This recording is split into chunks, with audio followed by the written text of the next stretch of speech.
लखनऊ में poster war, Akhilesh बने Pakistani mafia, Lyari राज बनाम धुरंधर सीएम। उत्तर प्रदेश के विधानसभा चुनावों में अभी भले ही थोड़ा समय है, लेकिन यूपी की सियासत की गर्माहट पूरे देश में महसूस की जा रही है। लखनऊ की सड़कों पर एक बार फिर अखिलेश यादव की तुलना एक पाकिस्तानी माफिया से करते हुए पोस्टर्स लगा दिए गए हैं। अगर आपने फिल्म धुरंधर देखी है तो आपको रहमान डकैत का किरदार तो जरूर याद होगा। लखनऊ में लगे इन पोस्टर्स में अखिलेश को उत्तर प्रदेश का रहमान डकैत बताया गया है और उनके शासनकाल को लियारी राज। नमस्कार, आप कैपिटल टीवी का खास शो देख रहे हैं, जहां हम आपको सिर्फ खबर नहीं बताते बल्कि उसके पीछे के हर पहलू, हर सच का करते हैं पर्दाफाश। मैं हूं आपके साथ समीक्षा तिवारी। लखनऊ की सड़कों पर इन दिनों जो कुछ हुआ है उसने सिर्फ एक शहर नहीं बल्कि पूरे उत्तर प्रदेश की राजनीति में हलचल मचा दी है। रातों रात शहर के अलग अलग इलाकों में बड़े बड़े होर्डिंग्स लगाए गए और इन होर्डिंग्स ने सीधा निशाना साधा समाजवादी पार्टी के सुप्रीमो अखिलेश यादव पर। इन पोस्टर्स में अखिलेश यादव की तुलना फिल्म धुरंधर के एक ऐसे किरदार से की गई है जिसे एक पाकिस्तानी डॉन, माफिया और आतंकी छवि वाले व्यक्ति के रूप में दिखाया गया है।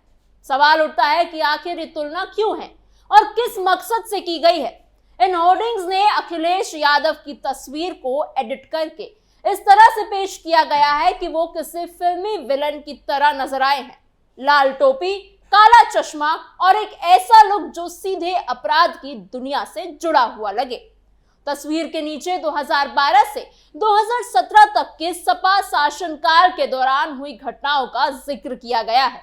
खास तौर पर दंगों, अपराध और अराजकता से जुड़ी खबरों की कटिंग लगाकर ये दिखाने की कोशिश की गई है कि उस समय उत्तर प्रदेश में कानून व्यवस्था नाम की कोई चीज नहीं बची हुई थी। अगर हम उस दौर को याद करें तो सबसे बड़ा और दर्दनाक उदाहरण 2013 का मुजफ्फरनगर दंगे हैं। ये दंगे इतने बड़े थे कि पूरे देश में इसकी गूंज सुनाई दी थी। दर्जनों लोगों की जान चली गई, हजारों लोग बेघर हुए और कई परिवारों को अपने गांव घर छोड़कर राहत शिविरों में रहना पड़ा। हालात इतने खराब हो गए थे कि सामान्य जिंदगी पटरी पर आने में महीनों लग गए। उस समय लगातार सवाल उठ रहे थे कि सरकार आखिर क्या कर रही है और प्रशासन समय रहते सख्त कदम क्यों नहीं उठा पाया। आरोप ये भी लगे कि शुरुआती घटनाओं को गंभीरता से नहीं लिया गया, जिसकी वजह से स्थिति धीरे धीरे बेकाबू होती चली गई और फिर उसे संभालना मुश्किल हो गया। फिर मुजफ्फरनगर ही नहीं बल्कि उस समय शामली, बरेली और कई दूसरे जिलों में भी सांप्रदायिक तनाव की घटना सामने आई थी। छोटे छोटे विवादों कई जगह पर बड़े टकरावों में बदलते नजर आए थे, जिससे लोगों के बीच डर और असुरक्षा का माहौल बना था। इन सब घटनाओं ने मिलकर एक ऐसी तस्वीर बनाई जिसमें सपा सरकार की छवि कमजोर कानून व्यवस्था वाली सरकार के रूप में उभर कर सामने आई है। और यही वजह है कि आज भी जब उस दौर की बात होती है तो घटनाएं बार बार सामने लाई जाती हैं और इन्हें एक राजनीतिक हथियार की तरह भी इस्तेमाल किया जाता है ताकि उस समय की खामियों को याद दिलाया जा सके। इन होर्डिंग्स में दूसरी तरफ उत्तर प्रदेश के मुख्यमंत्री योगी आदित्यनाथ की तस्वीर लगाई गई है।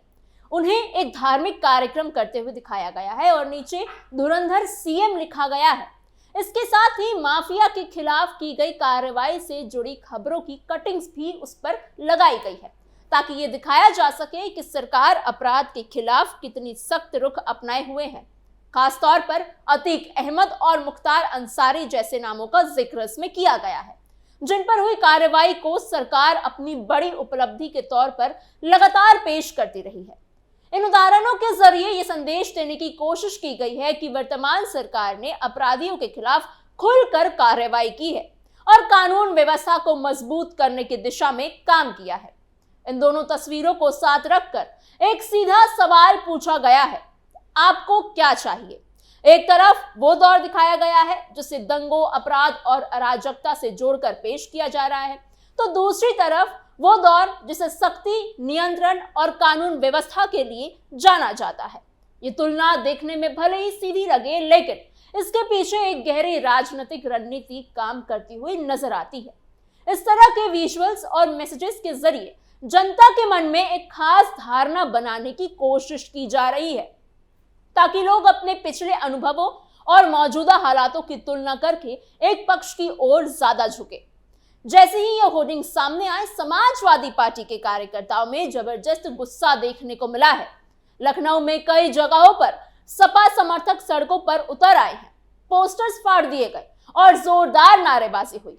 हजरतगंज थाने में इस मामले को लेकर शिकायत भी दर्ज कराई गई। सपा नेताओं का साफ कहना है कि ये उनके नेता का अपमान है और इसे किसी भी कीमत पर बर्दाश्त नहीं किया जाएगा। लेकिन इस पूरे मामले में एक और नाम सामने आता है, यूथ अगेंस्ट माफिया।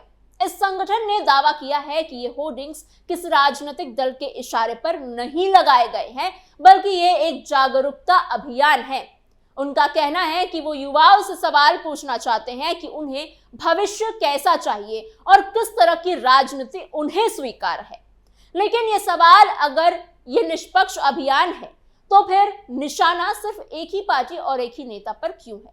असल में उत्तर प्रदेश की राजनीति में छवि की लड़ाई हमेशा से बेहद अहम रही है। सपा सरकार के दौरान जो घटनाएं हुई, उन्हें विपक्ष ने कभी भूलने नहीं दिया, चाहे वो दंगे हो, अपराध के मामले हो या फिर माफिया के बढ़ते प्रभाव की बात हो। इन सबको लगातार जनता के सामने रखा गया है। यही वजह है कि आज भी जब सपा की बात होती है तो ये मुद्दे अपने आप सामने आ जाते हैं। वहीं दूसरी तरफ जब योगी आदित्यनाथ की सरकार आई तो उसने खुद एक सख्त प्रशासन के तौर पर पेश किया।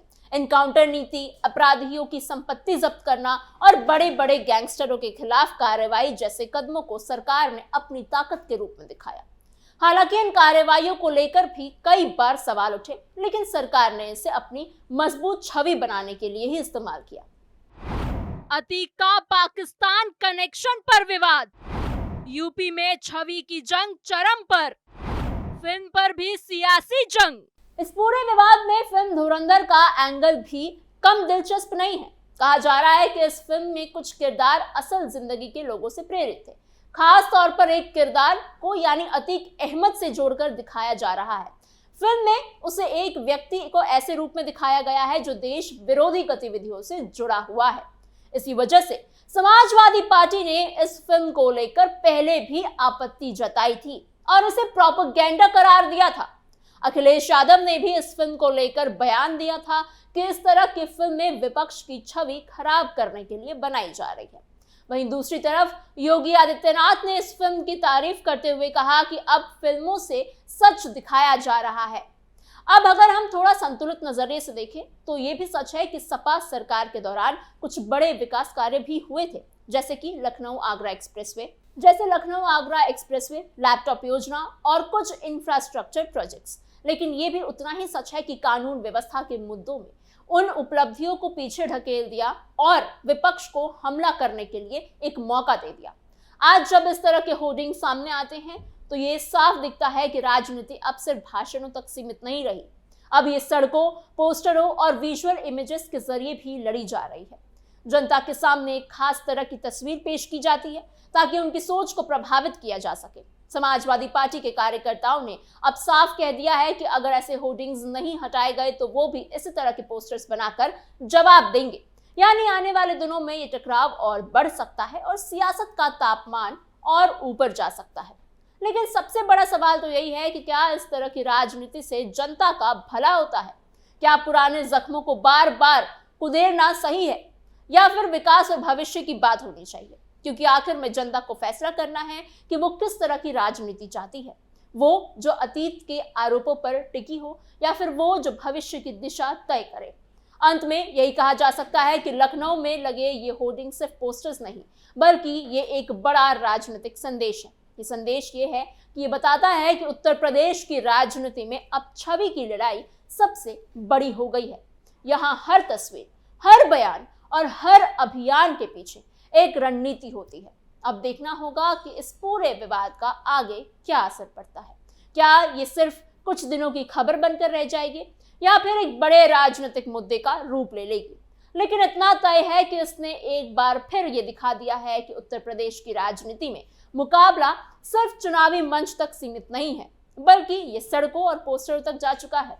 और इसी लड़ाई से तय होगा कि जनता किसे अपना नेता चुनती है और किस पर भरोसा करती है। आपको हमारी ये खबर कैसे लगी हमें कमेंट बॉक्स में जरूर बताइएगा। ऐसी और खबरों के लिए बने रहिए कैपिटल टीवी उत्तर प्रदेश के साथ।